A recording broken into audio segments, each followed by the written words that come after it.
Hello everyone, welcome to my channel and this is Rita Bishnoi. So let's start. हमने इससे पहले वाले वीडियो में बात की थी फ्लावर के पार्ट्स की, जितने भी वर्ड्स प्रेजेंट होते हैं उनके बारे में मैंने आपको ब्रीफ किया था। Then in previous video I have taught you about the anther की इंटरनल स्ट्रक्चर एंथर का कैसा होता है। Now in this video we will talk about the process that is microsporogenesis. अब हमें ये पता चल गया कि एंथर के अंदर क्या क्या प्रेजेंट होता है। अब हमें पता करना है कि पोलिन ग्रेन्स कैसे बनते हैं। सो माइक्रोस्पोरोजेनेसिस का मतलब होता है माइक्रोस्पोर का genesis, formation of microspores, formation of microspore from sporogenous tissues. तो जब एंथर का, इससे पहले वाले वीडियो में मैंने आपको कैसे बताया कि एंथर के अंदर 4 माइक्रोस्पोरेंजियम प्रेजेंट होते हैं और वो माइक्रोस्पोरेंजियम जो है उनके अंदर 4 पहले बाहर लेयर होती है और सेंटर में हर माइक्रोस्पोरेंजियम के स्पोरोजिनस टिश्यूज होते हैं। सो उन स्पोरोजिनस टिश्यूज से माइक्रोस्पोर्स का फॉर्मेशन होता है। अब ये जो माइक्रोस्पोर टिश्यूज हैं, these are diploid in nature and sporogenous tissue 2 तरीके से माइक्रोस्पोरोजेनेसिस करते हैं, या फिर वो directly sporogenous tissue directly pollen mother cell या मेगा माइक्रोस्पोर मदर सेल जैसा एक्ट करेंगे। ठीक है, they will directly start acting like pollen mother cell और माइक्रोस्पोर मदर सेल, या फिर जो स्पोरोजिनस टिश्यू है undergo few mitosis to add up microspore mother cell और pollen mother cell before meiosis. So meiosis करने से पहले स्पोरोजिनस टिश्यू माइटोसिस करके they will increase in number so that ज्यादा से ज्यादा माइक्रोस्पोर मदर सेल या पोलिन मदर सेल जो है वो बन जाए, ताकि ज्यादा से ज्यादा पोलिन ग्रेन्स बने। सी मैं बार बार दोनों चीजों को रिपीट नहीं करूंगी, I will speak only megaspore microspore mother cell. Now pollen mother cell, PMC और microspore mother cell will go for meiosis. Sporogenous tissue, they itself acting as PMC or MMC. अब ये जो है PMC और MMC, they will go for meiosis, that is the reductional division, and then they will make 4 haploid microspore, और ये जो 4 haploid microspore है they will be in an aggregation. अब एक PMC है, this is one PMC, pollen mother cell, they have gone through meiosis. meiosis के बाद इन्होंने they have made 4 like this, they have made 4 microspores.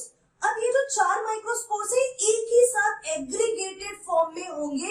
जैसे ही meiosis होता है उसके बाद जो माइक्रोस्पोर्स होते हैं वो अलग अलग नहीं हो जाएंगे, क्योंकि आपको पता है मियोसिस के बाद 4 डॉटर सेल्स बनते हैं। So these 4 daughter cells will not get separated, they will be together, और उनके एग्रीगेशन को माइक्रोस्पोर टेट्राड बोला जाता है। Tetrad means 4 and they are together. Now on the basis कि किस तरीके से माइक्रोस्पोर्स अरेंज होते हैं टेट्राड में, the arrangement of microspore in the tetrad, on that basis there are 4 types of arrangement: linear, tetrahedral, isobilateral, decussate and T-shape. जो linear होता है उसमें टेट्राड इस तरीके से लीनियर फैशन में एक के बाद एक अरेंज होते हैं। टेट्राहेड्रल के केस में क्या होता है, टेट्राहेड्रल में you will be able to see only 3 microspores. जो 4th माइक्रोस्पोर्स होता है वो दूसरे प्लेन में होता है। So only 3 will be visible, and such kind of tetrad you will see mostly in case of dicots. This is the tetrahedral arrangement. Then is isobilateral, monocot. monocot में isobilateral leaf भी होते हैं। ठीक है, so monocot के case में generally you will see isobilateral means एक ही plane से आप चारों माइक्रोस्पोर्स को easily देख सकते हैं। Then decussate, डेक्यूसेट में if you remember phyllotaxy में भी डेक्यूसेट वर्ड मतलब the arrangement will be at the 90 degree to each other. So इनका अरेंजमेंट कुछ इस तरीके से होता है that you will see 2 microspores of one tier and जो दूसरा टायर है उसका भी सिर्फ आपको एक ही माइक्रोस्पोर दिख रहा है, जो दूसरा माइक्रोस्पोर है वो पीछे की तरफ है. So this is the decussate. Then T shape. T shape में क्या होता है कि two microspores are situated in a transverse manner, और बाकी के जो दो माइक्रोस्पोर्स होते हैं they are present in a longitudinal manner. So that is why they give a T shape structure, और इसीलिए हम इस अरेंजमेंट को टी शेप कहते हैं. सो टेट्रा, जो भी टेट्राड्स होते हैं माइक्रोस्पोर्स, उनके 5 अरेंजमेंट्स हो गए. नाउ ये सब कहां पे प्रेजेंट है? एंथर में प्रेजेंट है. एंथर के माइक्रोस्पोरेंजियम में ही स्पोरोजिनस टिश्यू है, और स्पोरोजिनस टिश्यू जो है मियोसिस कर रहा है, और मियोसिस करने के बाद they are in this structure right now. जैसे ही एंथर मैच्योर होता है, एंथर डिहाइड्रेट होने लगता है, जो वॉल्स होती है इन टेट्राड्स की, दोज वॉल्स विल स्टार्ट डीजेनरेटिंग, क्योंकि उन वॉल्स की वजह से ही ये चारों माइक्रोस्पोर्स एक साथ है. सो वॉल्स स्टार्ट सेपरेट, जो वॉल्स है वो डीजेनरेट होगी, उसके वजह से ये जो 4 माइक्रोस्पोर है वो एक दूसरे से अलग हो जाएंगे. अभी भी they are in the anther only. So you have to remember this is in anther.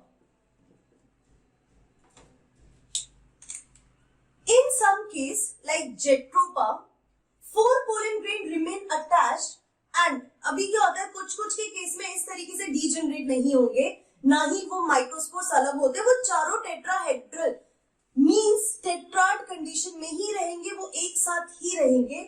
ऐसे को हम बोलते हैं compound pollen grain. In some cases, like in Jatropha, 4 pollen grains remain attached, and that क्योंकि वो अटैच्ड है अभी भी, सो इसीलिए हम उनको बोलेंगे कंपाउंड पोलन ग्रेन. ये एक कंडीशन हो गई. This is one condition. Second is in family. In family like Asclepiadaceae and Orchidaceae, इन दोनों में लाइक कैलोट्रोपिस एंड ऑर्किड्स के केस में all pollen grains attach together in a mass inside the microsporangia. वो सारे जो पोलन ग्रेन्स होते हैं वो एक साथ, माइक्रोस्पोर्स का एक ग्रुप होता है, सारे माइक्रोस्पोर्स एक दूसरे से अटैच्ड होते हैं, दे आर इन ग्रुप. उसको हम बोलते हैं पॉलिनियम. जैसे कि इस तरीके से बहुत सारे पोलन का एक ग्रुप है, they are adhered together and that is called pollinium. So this is compound pollen grain, एक कंडीशन जहां पे टेट्राड एक साथ होते हैं, यहाँ पे बहुत सारे माइक्रोस्पोर्स एक साथ हैं. And there is one third condition which is related to this, polyspory. More than 4 microspores in tetrad. Cuscuta के केस में एक टेट्राड में 4 से ज्यादा माइक्रोस्पोर्स होते हैं, means they will go for some further division, and this is called polyspory. So you have to remember compound pollen grain, pollinium and polyspory, and this is the arrangement of the tetrads. Microspore का arrangement tetrad में कैसा होता है?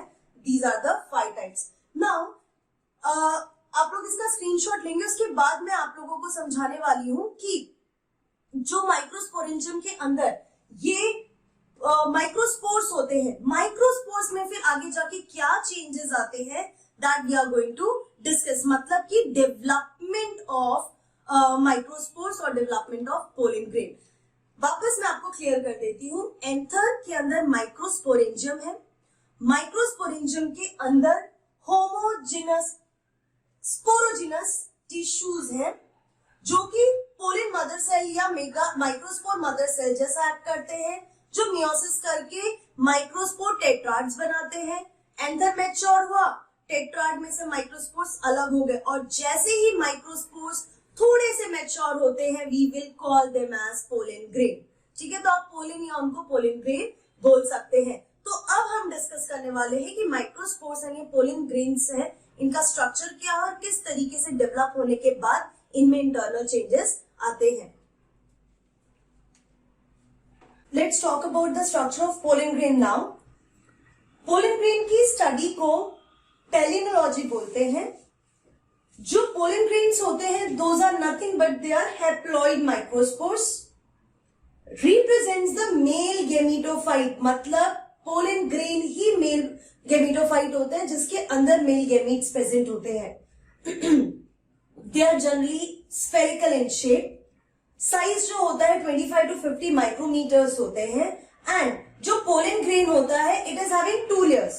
Suppose this is the pollen grain, so pollen grain will have 2 layers, the outer layer is exine and जो inner layer है उसको intine कहते हैं। outer exine layer, तो पहले हम intine को डिस्कस कर लेते हैं। intine जो है वो thin and elastic membrane है, emerges out as a pollen tube, so what you will see that somewhere there is a gap in exine, in gaps को जर्म पोर कहते हैं।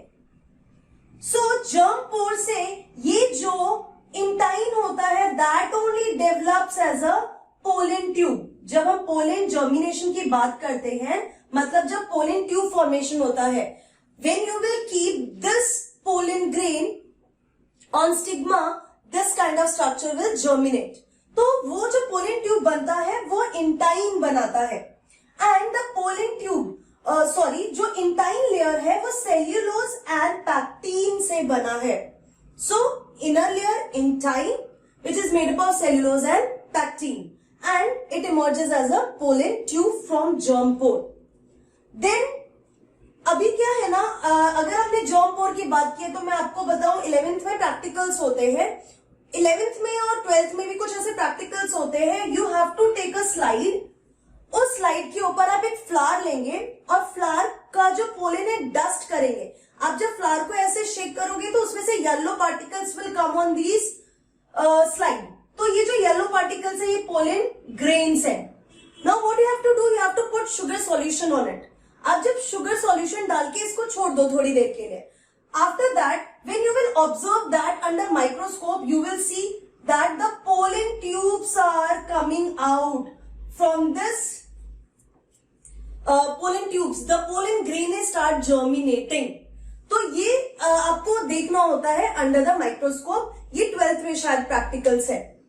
The outer layer is exine, may possess spines, warts and can be smooth। तो जो outer layer है उसमें इस तरीके से spines present हो सकते हैं, warts present हो सकते हैं, smooth भी हो सकता है।